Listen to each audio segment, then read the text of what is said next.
बिस्मिल्लाहिर्रहमानिर्रहीम। इय्याका नअब्दु व इय्याका नस्तईन। अस्सलाम वालेकुम रहमतुल्लाहि व बरकातुहू नाज़रीन।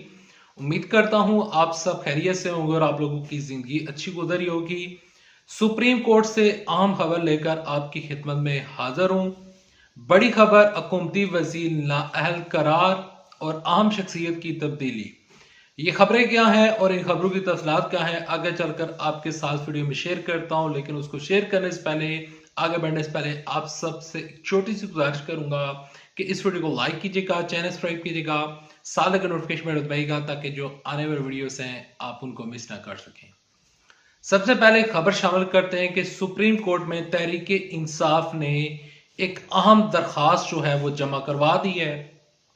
उस दरखास्त में कहा गया है कि निगरान वज़ीर आला पंजाब, यहाँ पर जो मोहसिन नकवी साहब हैं, उनकी जो तैनाती हुई है, हम उसको चैलेंज करते हैं।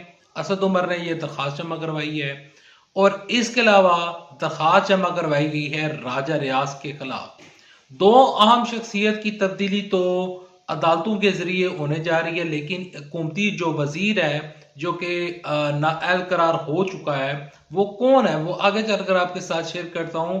लेकिन ये जो दो बंदे हैं और इसके अलावा एक अहम शख्सियत की तब्दीली, वो भी आगे चलकर आपके साथ खबर शेयर करता हूं। देखें, ये जो जितनी भी तैनातियां हुई हैं, आप राजा रियाज साहब को देख लें। इमरान साहब कहते हैं राजा रियाज साहब जो हैं वो नून लीग के टिकट के ऊपर इलेक्शन लड़ेंगे। जब वो इलेक्शन लड़ेंगे तो इसका ये मतलब है कि वो यहाँ पर कायदे इस पे इख्तिलाफ का रोल तो नहीं निभा रहे। वो तो मुस्लिम लीग नून के रिप्रेजेंटर हैं, असम्बली में भी नून लीग के रिप्रेजेंटर हैं।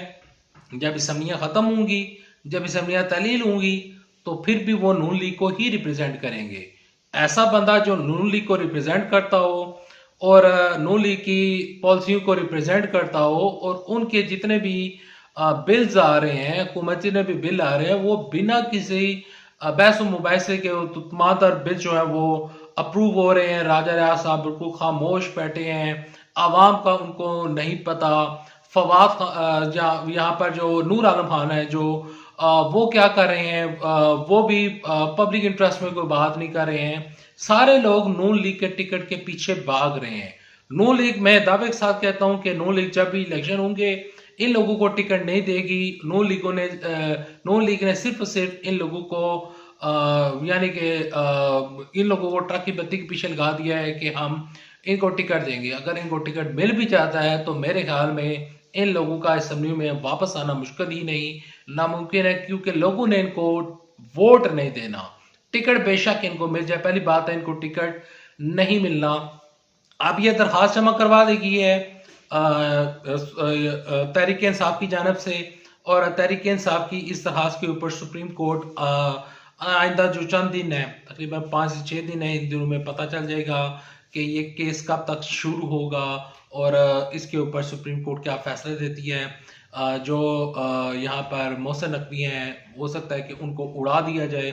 यानी कि उड़ाने से मुराद यह है कि उनको इस सीट से उनको बाकायदा तौर पर उनको उनकी ये जो तैनाती है उस तैनाती के फैसले को उड़ा दिया जाएगा और जो मोहसिन नकवी हैं उनको बाकायदा तौर पर उनको इस सीट से हाथ धोना पड़ सकता है। और इसके अलावा राजा रियाज साहब जो हैं उनको भी अपनी इस सीट से हाथ धोना पड़ सकता है।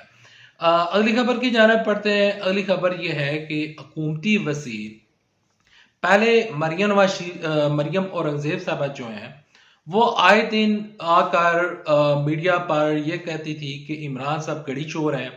तोशाखाना से इमरान साहब ने गड़ी चोरी की, दीगर तवाइफ जो हैं वो इमरान साहब ने चोरी किए। इस तरह की प्रेस कॉन्फ्रेंस कर करके मरियम औरंगजेब साहबा ने लोगों का, कौम का टाइम वेस्ट किया और लोगों को ट्रक की बत्ती के पीछे लगाकर महंगाई कर दी, डॉलर की प्राइस को इंक्रीज कर दिया गया। एक तरफ फरागोकी का चक्कर चल रहा था, दूसरी जानब एसआर डार को इंपोर्ट किया गया इंग्लैंड से और यहाँ पर उतार दिया गया और कहा गया कि एसआर डार साहब जो हैं उनके पास कोई जादू छड़ी है, वो घुमाएंगे और पाकिस्तान की मईशत जो है वो रातों रात ठीक हो जाएगी। जो वजीर खजाना की सीट है उसके लिए सबसे मौजू तरीन जो शख्स है वो है इसार डार साहब। वो मईशत के चैंपियन है, वो दुनिया के सबसे बेहतरीन वजीर खजाना है। हमें इस बंदे को खोना नहीं चाहिए। तो इन्होंने वजीर खजाना लगाया जो इसार डार साहब हैं। जब उनको लगाया गया तो आज आप सबके आंखों के सामने पाकिस्तान की मईशत का क्या हाल है, पाकिस्तान की मईशत किस तरफ जा रही है। डॉलर की प्राइस 260 270 पे 280 पे डॉलर जो है वो मिल नहीं रहा। पाकिस्तान में मईशत का बेड़ा गर्क हो चुका है और इसके कसूरवार है इसाक डार साहब। कल मैं देख रहा था इसाक डार साहब जो है उन्होंने एक लंबी चौड़ी प्रेस कॉन्फ्रेंस की और उन्होंने कहा कि इमरान साहब को मैं चैलेंज करता हूं कि इमरान साहब मेरे सामने आकर मुनाजरा कर लें, लोगों को गलत जो मुआशी इशारे हैं वो ना दिखाए जाएं। तो इस तरह का इसार डार की एक प्रेस कॉन्फ्रेंस सामने आई। देखिए इसार डार साहब की जो प्रेस कॉन्फ्रेंस है उसके ऊपर उसको उनको शौकत तरीन ने जो कि साबिक वफाकी वजीर खजाना है उन्होंने कहा कि आप इमरान साहब को छोड़ दें, आप मेरे साथ आकर चैलेंज कर रहे हैं और मेरे साथ आकर मुनाजरा करें। यहाँ पर एसार डार साहब जो हैं वो नाअहल करार हो चुके हैं। एसार डार साहब उनकी नाअहली हमारे सामने आ चुकी है। अगर वो अहल होते तो डॉलर जो कि वो खुद कहते थे, मैं नहीं कहता था, वो कहते थे कि 200 रुपए से कम असल में डॉलर की प्राइस है। अगर 200 रुपए से कम है तो 200 रुपए से कम होनी चाहिए थी और एसार डार साहब को ये काम करना चाहिए था। लेकिन ये काम करने में वो बिल्कुल भी कामयाब नहीं हुए। तो इससे साफ अंदाजा हो जाता है और ये चीजें आया हो जाती हैं कि हुकूमती वजीर यानी कि इसहाक डार साहब नाअहल हैं। ना सिर्फ इसहाक डार साहब नाअहल हैं बल्कि मरियम औरंगजेब साहबा ये भी नाअहल हैं। इनको भी इस ओहदे के ऊपर नहीं रखना चाहिए। मरियम औरंगजेब साहबा का क्या काम है, वो सिर्फ और सिर्फ फरागोगी के मतलब प्रेस कॉन्फ्रेंस करती हैं। वो सिर्फ और सिर्फ आकर इमरान खान साहब के खिलाफ प्रेस कॉन्फ्रेंस करती हैं। पाकिस्तान की मईशत का क्या हो रहा है, पाकिस्तान की मईशत किधर जा रही है, पाकिस्तान किस तरफ जा रहा है, हम किस तबाही के दहाने के ऊपर खड़े हो चुके हैं, डिफॉल्ट के ऊपर हम चल रहे हैं, इसके ऊपर मरियम औरंगजेब साहबा हमें कुछ भी नहीं बताती। यहाँ पर एसार डार साहब को तब्दील करना पड़ेगा, हुकूमत को सोचना पड़ेगा। या तो उनको अपनी रिश्तेदारियां, जिस तरह मिफ्ता इस्माइल साहब अब खुलकर सामने आ रहे हैं, मिफ्ता इस्माइल साहब हर प्रेस कॉन्फ्रेंस में हर इंटरव्यू में एसार डार की गलत पॉलिसी के मुतल्लिक, शाहिद खान अब्बासी अपनी हुकूमत की गलत पॉलिसी के मुतल्लिक और अपने ही बंदे जो हैं वो इनके खिलाफ बातचीत कर रहे हैं। और इसी वजह से इसार डार साहब जो हैं वो काफी ज्यादा फ्रस्ट्रेशन का शिकार है। एक तो उनके अपने ही लोग उनके खिलाफ हैं, इमरान साहब उनको एक्सपोज कर रहे हैं। तो जिस तरह मिफ्ता इस्माइल साहब भी कह रहे हैं, तमाम तर लोग कह रहे हैं, तो इसार डार साहब को तब्दील करना पड़ेगा। इस आम शख्सियत की तब्दीली करनी पड़ेगी। अगर हुकूमत को खुद को चलाना है तो किसी और बंदे को अपॉइंट कर दें, इसार डार साहब को पीछे कर दें, कोई और बंदा ले आए, हफीज शेख को ले आए और हफीज शेख साहब इस निज़ाम को कुछ ना कुछ बेहतर कर सकते हैं। शौकत तरीन तो इनके साथ काम नहीं करेंगे, हफीज शेख को लाया जा सकता है। और अगर नून लीग के किसी शख्स को लगाया जाए तो इस टाइम में कोई भी ऐसा शख्स नहीं देख रहा हूँ कि जिसके पास कोई ऐसी मेच्योरिटी हो और उसके पास एक ऐसा मास्टर प्लान मौजूद हो जिससे पाकिस्तान की मईशत ठीक हो। इमरान साहब ने जिस तरह कहा था कि मईशत खराब होगी और इमरान साहब ने और शौकत तरीन ने उस टाइम की स्टैब्लिशमेंट को बताया था कि हुकूमत तब्दील होने से मईशत के ऊपर बहुत बुरा और गहरा असर पड़ेगा। वो चीज़ें अब हमारे सामने नज़र आ रही हैं।